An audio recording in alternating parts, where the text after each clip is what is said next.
The Beatles Anthology 4 has debuted on the charts, and it's rather underwhelming to say the least.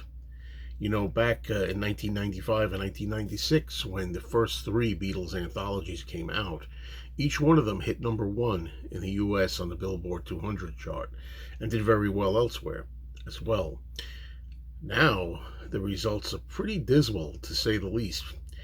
In the US, on the main chart, the Billboard 200, Anthology 4 only made it as a debut to number 48. Pretty sad, actually.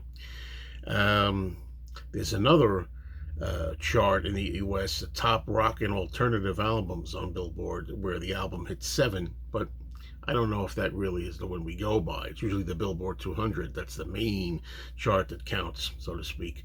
In the UK albums chart, Beatles Anthology 4 hit number 9.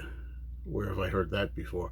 And I guess you can safely say that in the UK, at any rate, and for the rest of the history of this album, it can be said it hit the top 10. But still, very disappointing overall.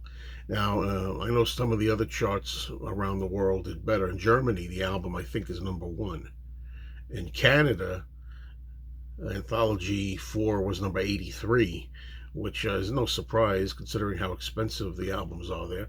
And, I think really Apple, really,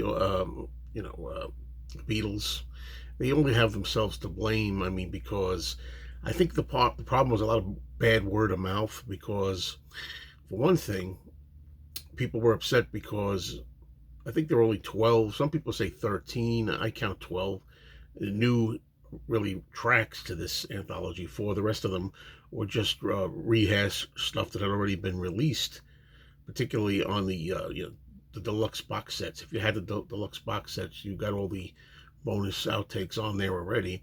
So I just think that the talk went around, it was not a very good vibe. Whereas the first three anthologies back in the 90s got a lot of wonderful acclaim and fanfare at the time when it was exciting when they were coming out. This one, even pre-release, Anthology 4 got a lot of negativity, and leaves a bad taste in people's mouths, and word does travel. And I really think we could have done better with this one. So that's it, folks. Don't shoot the messenger.